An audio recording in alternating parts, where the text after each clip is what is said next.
students.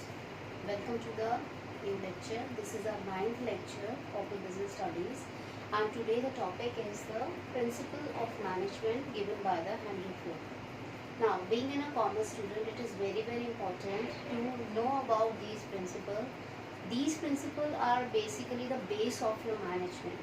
If you are a student who is learning about the management, or if you will go somewhere as in a corporate sector, or anyone who is actually dealing with the management must have to know about these principles.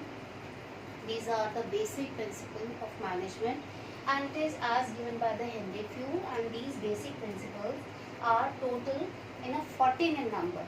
So I will first one by one tell you about, and then I will later on explain it all. First is the division of work, second is the authority and responsibility, third one is discipline, fourth is the unity of command, fifth is the unity of direction, sixth subordination of individual interest to general interest, seventh is remuneration of personnel, eighth one is centralization and decentralization, ninth is principle of scalar chain, 10th is the principle of order, 11th is the principle of equity, 12th is stability of tenure of personnel, 13th is the initiative, and 14th is the aspirate defaults. These are the 14 principles, and one by one I'll explain you.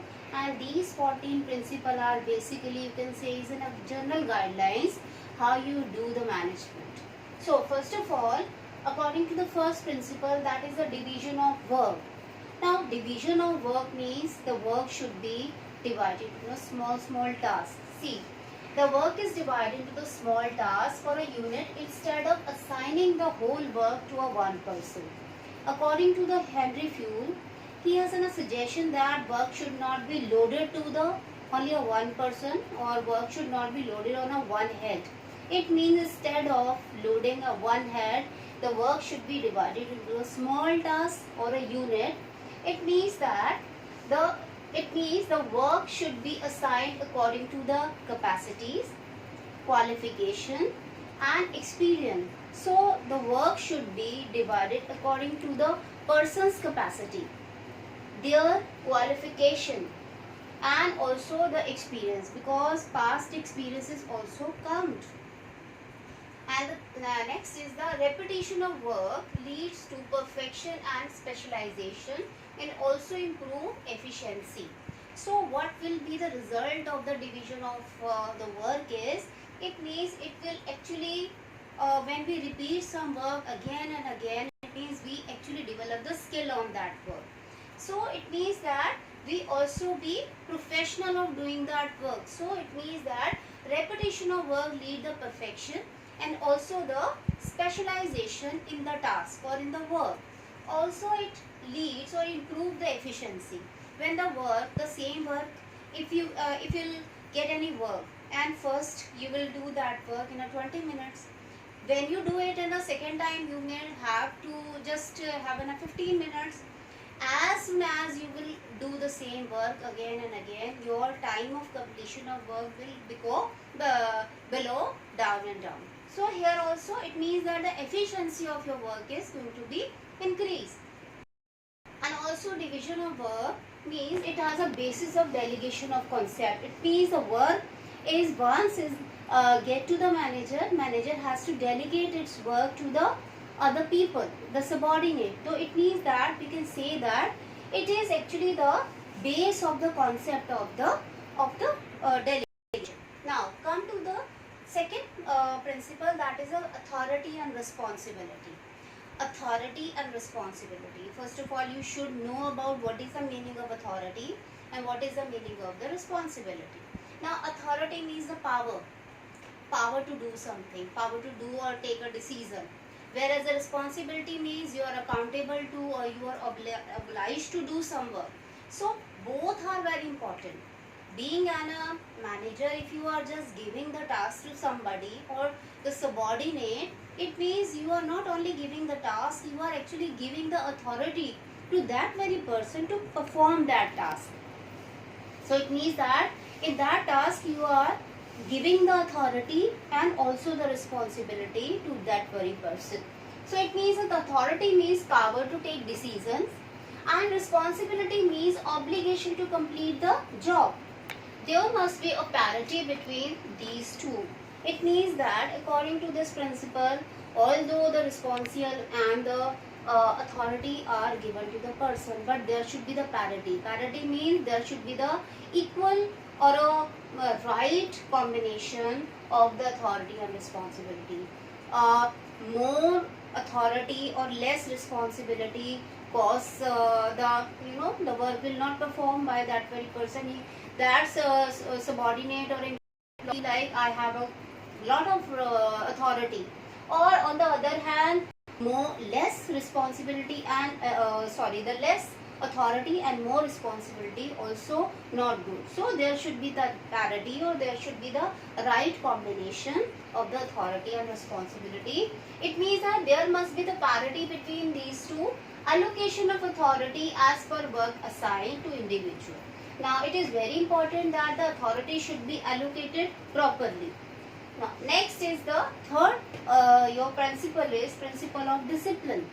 Discipline means uniformity. It means that if you are disciplined, it means you are triggered for the work. You are triggered equally and there is a uniformity of the work. Either there is a manager or there is a subordinate or there is a superior. It means if you are working in an organization, the discipline is to be followed by each and everybody. So that is very important to perform or achieve the task. So we can say that following discipline means following a code of conduct, rules, regulation. Now code of conduct is a set of the guidelines that has to be followed by everybody. Rules means what is do's, what is don'ts we are to also be follow, and regulation means there is a set of area in which you are to be perform your work. You can't cross that area of the work, you can say. So there is a set of a framework where you are to be do your work. So these three things are very important that I am telling you.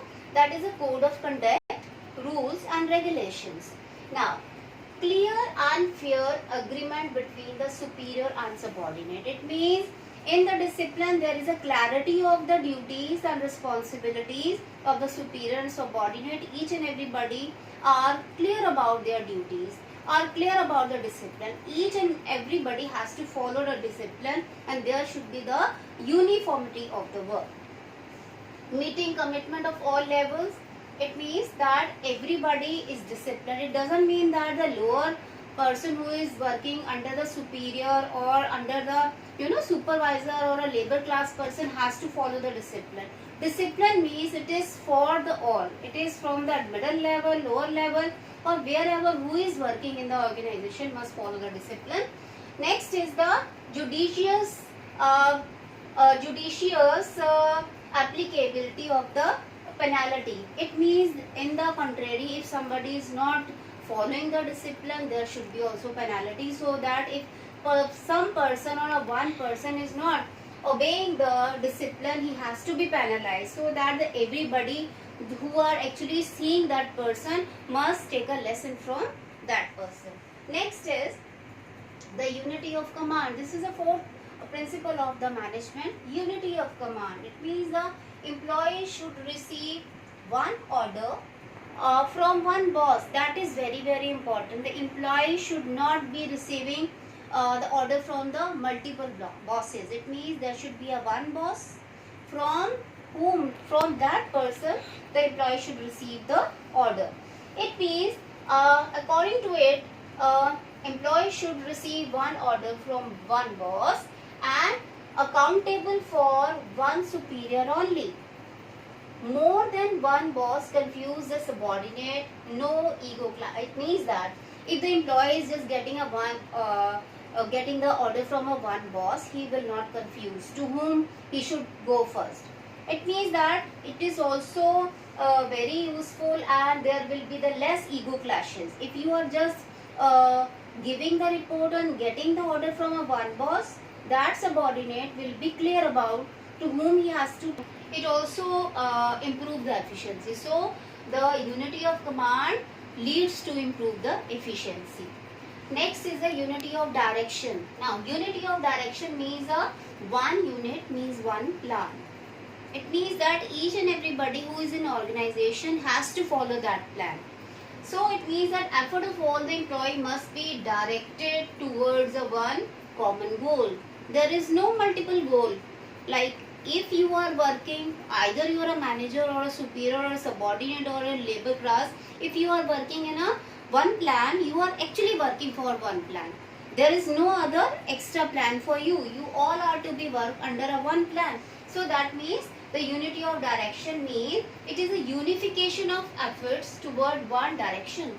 It is in a unification. It means that efforts of all employees are coming together, and it means it is a base of coordination. Everybody is coordinating to achieve that common goals.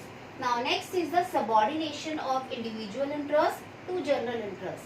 It means that now see, there is a goal of the organization and there is also the goal of the employees who are working under. It means everybody who is working has their own interest, has their own aspiration, but it does not mean that the goal of the individual should be sacrificed or the goal of the organization should be sacrificed for the particular person.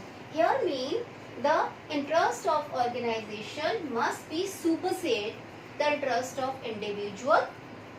If the objective of both group are different direction, then the manager must reconcile individual interest with the organization. Now the very important role of the manager here is that if the interest of the both groups are not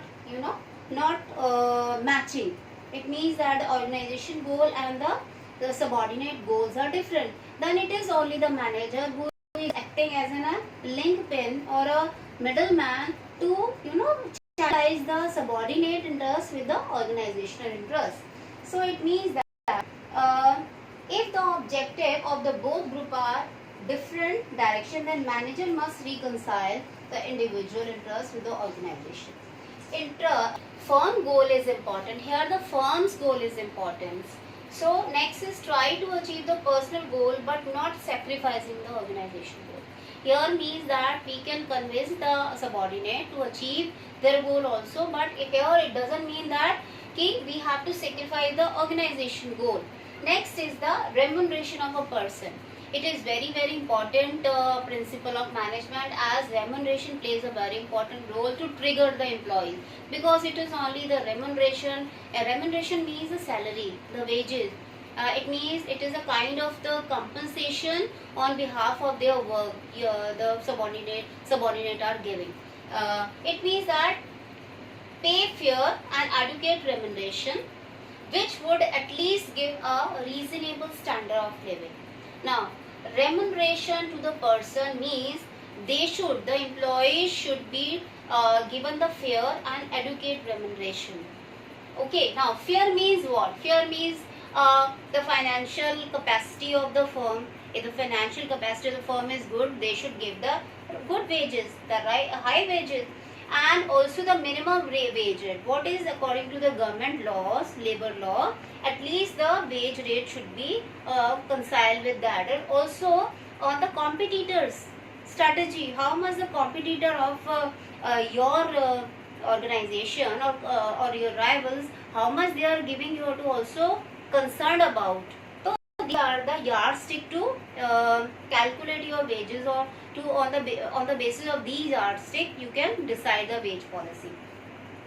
Now it means that the pay fair and adequate remuneration which would at least giving the reasonable standard of living, sharing gains and increase of profit with the employee. If the organization has a gain, or if the organization is gradually increasing in the profit, it is a duty of the organization to also share that part of with the employee. Match with the scientific principle of harmony, not discard. This principle is actually matching with the scientific principle which is actually given by the Taylor. You are in a coming lectures you will understand about, and I'll explain you the scientific principle. So actually harmony and discard is a scientific principle. It is actually matching with this concept. Now fair wages I have just explained to you. So it means remuneration should be just and fair. Eighth point is the centralization and decentralization. Centralization means suppose there is a dot, so it means this is a central body. It means all the power and the power and rules are vested to the centered body. Okay, now centralization means centralization of authority and power. Centralization of authority and power and the top level with the top level, and decentralization means even distribution of power at every level. So centralization means the crucial kind of decision or it should be vested with the top level of management, and decentralization simply explained to you that is a commonly routine work should be delegated to the other people. So here means the key decision should be taken by the top level of management and routine decision taken by the management working at the middle level. So it means that if we can also do this, like if the employees of the if the employees are efficient and competent, then you should have the decentralization policy. It means that if your employees are trustworthy, they are competent of their work, you can easily delegate the authority. On the other hand, on the vice versa, if the employees are not well developed or less developed, and the size of your organization is small, you can easily handle it. So it is very better to be opt the centralization policy. So, but for the common way, we should actually accept these two. Centralization is for the as power and authority should be to the top level, and decentralization, the routine work should be given to the other people. You can give it to it.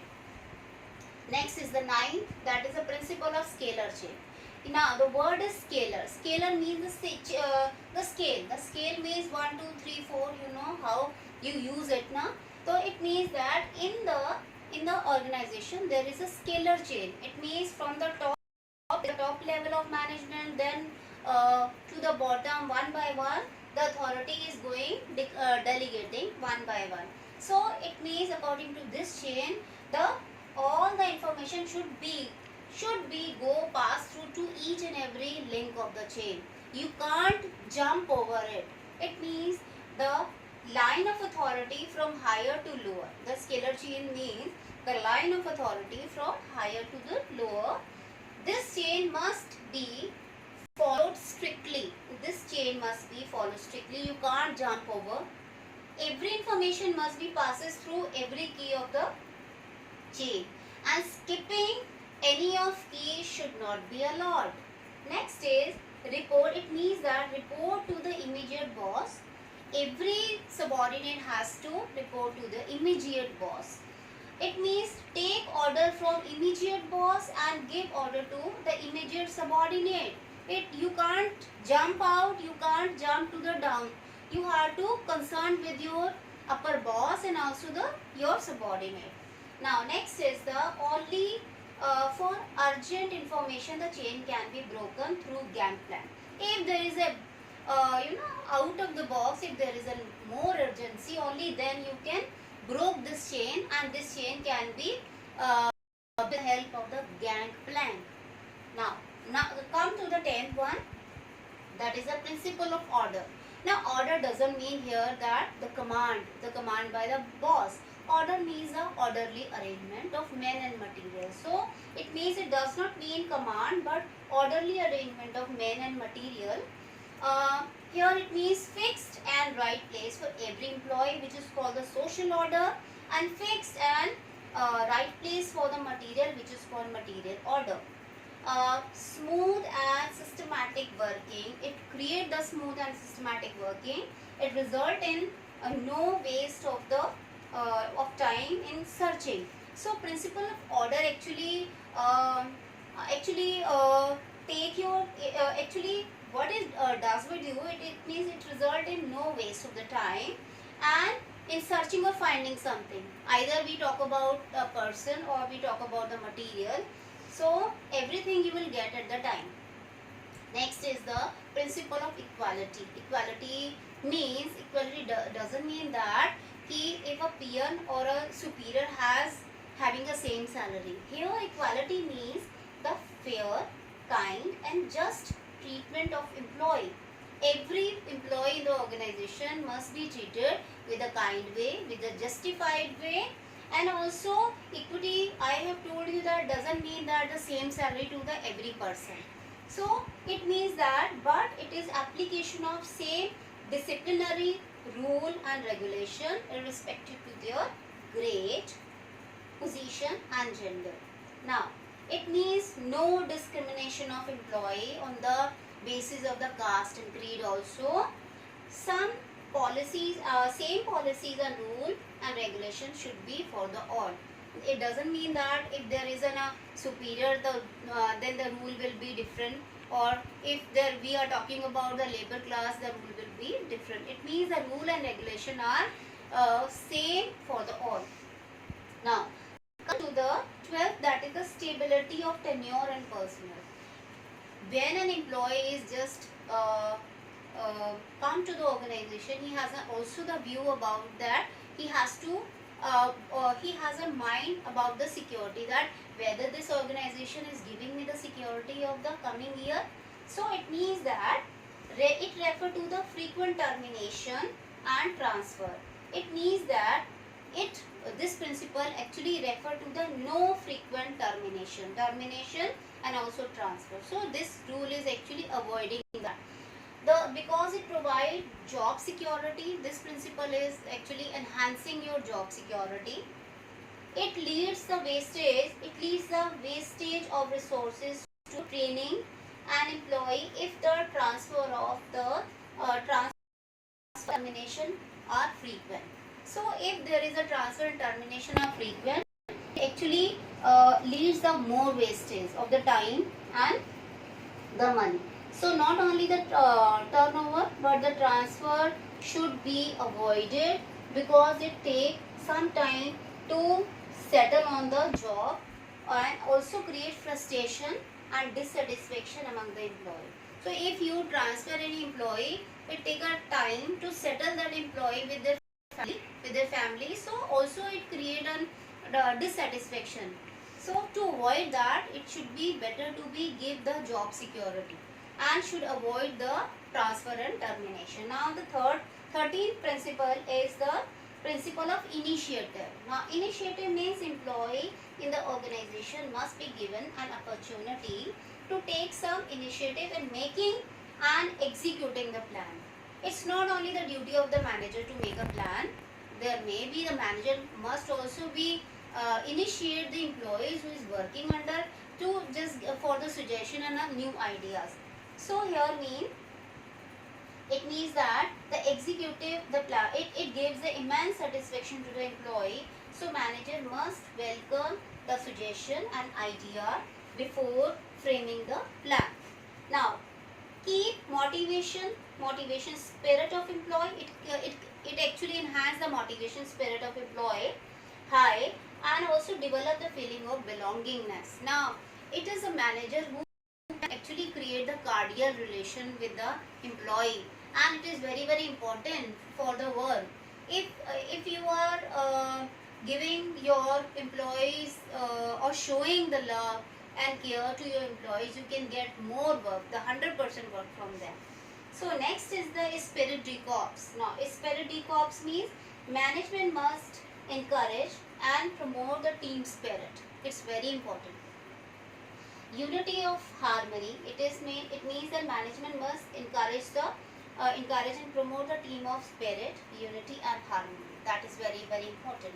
It will bring coordination, cooperation. If we are working with the harmony, it actually create the coordination of employee and also the cooperation of employee. Now the manager should replace I with we. That is also important. If you are doing your work with the unity, it means you are actually not only thinking about your selfish plan. You are actually working with us as in a whole. So that is very important. So this will give rise to the mutual trust and belongingness among the team and minimize the need of using the penalty. If the work is going under the plan, under with the with the harmony, there will be less of the penalties. And also this follows the principle of united with unit with the stand, unite with this we stand, divide with the fall. If we are united, we go up and up, and if we are divided, we go fall. So this is all the important 14 principle, and that is very important. So do revise it.